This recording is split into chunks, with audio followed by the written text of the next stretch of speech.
देखिए, गुमराह केंद्र की भाजपा सरकार है। पूंजीपतियों ने इनके आंख पे काली पट्टी बांधी हुई है। इन्हें ये आंदोलन दिख नहीं रहा। इस आंदोलन में तो ये खालिस्तानी, आतंकी, देशद्रोहियों को देख रहे हैं। एक तरफ मैं कहूंगी गोडसे को मध्य प्रदेश में उसकी ज्ञानशाला खोली जा रही है, उसे पूजा जा रहा है। जो गोडसे गांधी का हत्यारा था, आतंकी है, और आज आप किसानों को आतंकी कह रहे हैं। क्या मजबूरी है आप इन काले कानूनों को वापस नहीं लेना चाह रहे? क्या मजबूरी है? मजबूरी सिर्फ एक है, वो अदानी, अंबानी, पूंजीपति मित्र मोदी जी के मजबूरी बने हुए हैं, जिनके दम पर इन्हें लगता है इनकी सरकार है। अगर इन्हें लगता है उनके दम पर सरकार है, तो ये सरकार पहले हरियाणा में गिरने जाएगी, फिर बिहार में गिरेगी, और आप देखिएगा 24 आने से पहले पहले अगर ये देश की सरकार या अन्नदाता ने गिरा न दी और हम उस किसान के साथ खड़े, सरकार को घुटने पर ला कर दिखाएंगे। देखिए, प्रधानमंत्री जी के कान पे जूनी रेंगरी पूंजीपतियों के पैसे के दम पर वो इतने घमंड में चूर अपने फोटो सेशन से ही बिजी हैं। कभी काला कुर्ता पहनते हैं, कभी मोर, कभी तोते नचाते हैं। उनको कहाँ चिंता है काजू का आटा खाने वालों को, कि गरीब के घर में जो आटा पहुँच रहा है ना, वो इस किसान के दम पर पहुँच रहा है। अगर इस किसान ने हल छोड़ दिया तो ये एक समय पर जो कृषि प्रधान देश है ना, ये भुखमरी की कगार पे आ जाएगा। किसानों के समर्थन में और 3 कानूनों के विरोध में आज कांग्रेस पार्टी का देश भर में राजनिवास का घेराव है। इस वक्त हम दिल्ली में हैं, हमारे साथ में अलका लांबा है। पीछे आप एक बार तस्वीर देखिए, फिर अलका लांबा से बात करेंगे। राहुल गांधी और प्रियंका गांधी जो है कुछ ही देर में यहाँ पर पहुँचेंगे। काले बैलून जो है विरोध के लिए यहाँ पर कांग्रेस पार्टी ने लगाए हुए हैं। कल तमिलनाडु में और आज राजनिवास का घेराव जो है देश भर में, क्या कहेंगे? देखिए, राहुल गांधी जी किसानों के समर्थन में किसान अधिकार दिवस पूरे देश की कांग्रेस इकाइयां मना रही हैं, और आज हम पूरे देश के राजभवनों का घेराव करेंगे। हम किसानों के साथ खड़े हैं, पूरा दबाव बनाएंगे कि केंद्र की भाजपा सरकार पूंजीपतियों की दलाली करना बंद करे। दिल्ली की दहलीज पर किसान का अन्नदाता दम तोड़ रहा है। क्या मजबूरी है? अब तो जो सुप्रीम कोर्ट ने कमेटी बनाई है, उसके सदस्य भी उस कमेटी को छोड़कर जा रहे हैं। कहीं ना कहीं उन्हें समझ आ रहा है कि किसान अपने खिलाफ हो रहे अन्याय, इन काले कानूनों के खिलाफ खड़े हैं। मैं भाजपा सरकार को कहना चाहती हूँ, कल राहुल गांधी जी भी ने कहा है, मार्क माई वर्ड्स, मेरे शब्दों को लिख लीजिए, कि केंद्र की भाजपा सरकार, तानाशाह सरकार को किसानों के सामने घुटने टेकने होंगे, इन काले कानूनों को वापस लेना होगा।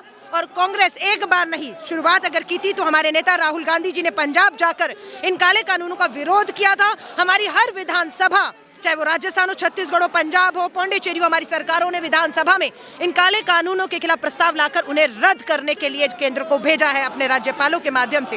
हमारे राहुल गांधी जी ने 2 करोड़ किसानों से देश भर में हस्ताक्षर अभियान इन काले कानूनों के खिलाफ लेकर राष्ट्रपति जी को दे चुके हैं। सर्वदलीय लोग जो है, हमारी जो विपक्ष के हैं दल पार्टियां, वो अपने राष्ट्रपति जी से जाकर मिली भी हैं। आज राहुल गांधी जी भारत की राजधानी दिल्ली में यहाँ से पूरे देश के किसानों को एक बार फिर यकीन दिलाएंगे कि हम देश के 60 करोड़ किसान और उस कृषि से जुड़े हुए लोगों की ताकत बनकर खड़े हैं। पेट्रोल डीजल के दामों पर भी मैं कहूंगी, इतिहास उठाइए, कांग्रेस को कोसते हैं, 73 साल का इतिहास उठाइए, और आज राजधानी दिल्ली में भी पेट्रोल और डीजल के जो दाम है, अर्थव्यवस्था पूरे देश में पूरी तरह चरमरा गई है। बहाना कोरोना काल का है। क्या कोरोना अमेरिका में नहीं आया, रशिया में नहीं आया, चीन में नहीं आया? वहाँ की अर्थव्यवस्थाएं अच्छा कर रही हैं, तो यहाँ की अर्थव्यवस्था क्यों डूब रही है?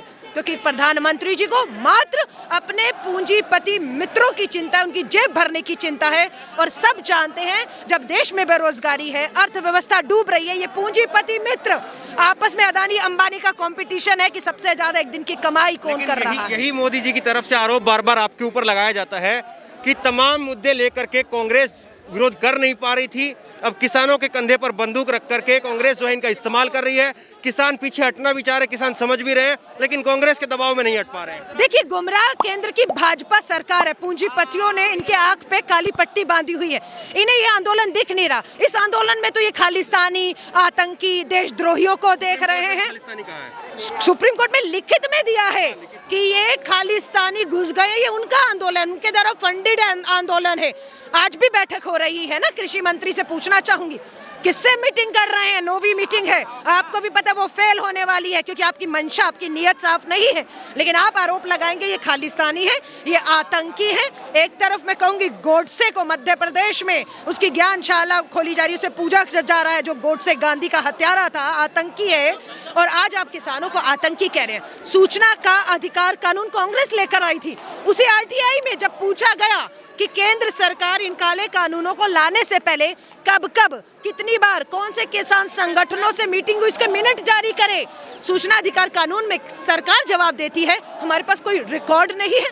वहीं पर कोर्ट में लिखित में, एफिडेविट में लिखित में केंद्र सरकार ने दिया है कि उन्होंने मीटिंगें की हैं। तो मुझे लगता है सुप्रीम कोर्ट के जज को कहूंगी, ये कोर्ट की अवमानना है। झूठे आपको एफिडेविट दिए गए हैं कि इस कानून को लाने से पहले किसान संगठनों से मीटिंग हुई है। कोई मीटिंग नहीं हुई, इसका खुलासा आरटीआई में हो चुका है। कृषि मंत्री तो बार बार हर मीटिंग में यही कहते हैं कि तमाम देश में भर में जो संगठन है वो हमको भी समर्थन दे रहे हैं, फिर हम वापस क्यों ले। मत लेना, गलतफहमी दूर होगी। अगर सारे संगठन अधिकतर आपके साथ हैं, क्या मजबूरी है जो मीटिंगें कर रहे हैं? क्या मजबूरी है आप इन काले कानूनों को वापस नहीं लेना चाह रहे?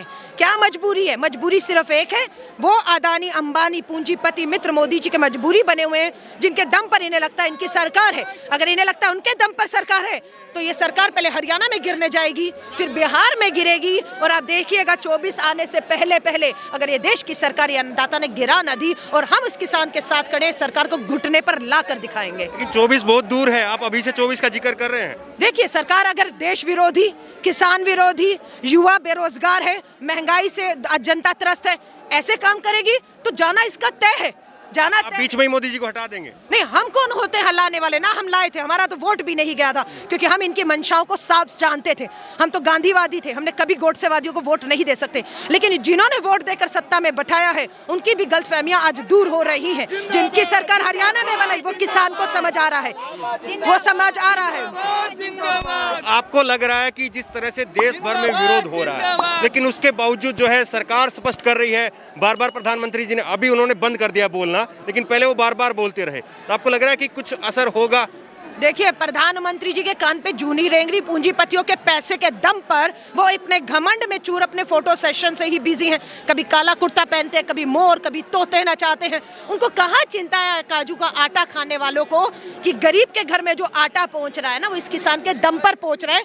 अगर इस किसान ने हल छोड़ दिया तो ये एक समय पर जो कृषि प्रधान देश है ना, ये भुखमरी की कगार पे आ जाएगा। जिन 80 करोड़ लोगों को ये कहते हैं हम राशन, तालेबंदी में मुफ्त में 80 करोड़ लोगों को राशन पहुंचा रहे हैं, किसके दम पर पहुंचा रहे हैं? ये भी तो देखिए। यही अंदाजा जो दिल्ली की दहलीज पर बैठा हुआ है, पिछले 50 दिनों से अपनी कुर्बानियां, अपनी शहादत दे रहे हैं। एक ट्वीट प्रधानमंत्री जी का देखा कि किसान ने दम तोड़ दिया ठंड में, खुले में। एक ट्वीट देखा, क्योंकि संवेदनहीन सरकार है, पूंजीपति मित्रों के दम पर ये आज इतने घमंड में चूर है। 26 जनवरी को अब बड़ा ऐलान है। 26 जनवरी को किसानों की तरफ से ऐलान किया गया है कि परेड तो होकर के रहेगी। अब सुप्रीम कोर्ट में भी इसको लेकर के याचिका दाखिल कर दी गई है कि परेड को आप रोकिए। तो ऐसे में क्या देख रहे हैं, परेड होगी आपको लग रहा है? 26 जनवरी गणतंत्र दिवस संवैधानिक त्योहार है, मनाया जाता रहा है, मनाए जाना चाहिए। लेकिन सुप्रीम कोर्ट में ये पिटीशन पे सुनवाई हो रही है, याचिका पर। मैं सुप्रीम कोर्ट को कहूंगी, सुझाव है, क्यों नहीं उस राजपथ पे एक तरफ हमारे जवानों के टैंक और दूसरी तरफ हमारे किसानों के ट्रैक्टर चल सकते, हाथ में तिरंगा झंडा लेकर, इस नारे के साथ, जय जवान जय किसान। क्यों नहीं?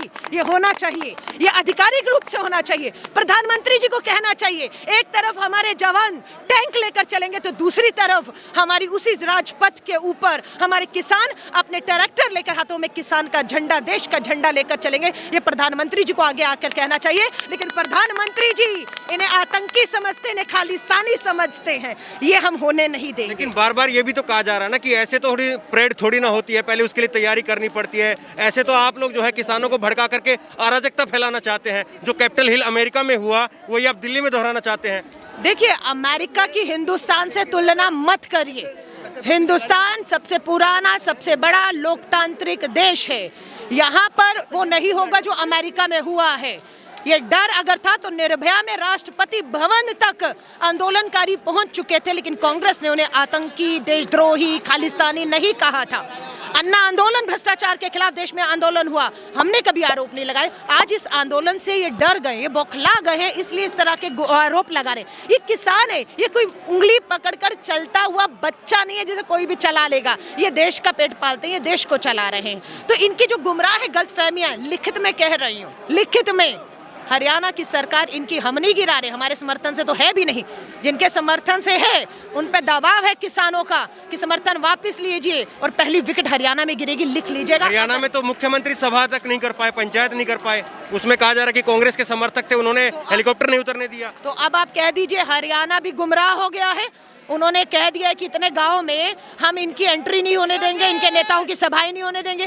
किस किस को ये गुमराह बताएंगे? बेहतर है आप गुमराह हैं, इस बात को मानिए, अपनी जिद, अपनी तानाशाही छोड़िए, कानूनों को वापस लीजिए। बजट सत्र आ रहा है, प्राथमिकता पे 3 नए कानून का जो कानून है, किसान संगठन बैठे हैं, बोलिए ड्राफ्ट करिए, आप ड्राफ्ट करिए, वो ड्राफ्ट करेंगे, संसद बुलाइए, विंटर सेशन पे चर्चा कराइए, जो किसान चाहता है वो कानून पास कर दीजिए, बात खत्म हो जाएगी। लेकिन आपने जो हमारा पिछला सत्र गया है उसमें का कोरोना काल है, प्रश्नकाल नहीं होगा, चर्चा नहीं होगी, वोटिंग नहीं हुई, अध्यादेश के बाद ये कानून थोपा, फिर अभी का जो सत्र होना था हमारा शीतकालीन सत्र, उसे रद्द कर दिया। क्यों डर गए आप?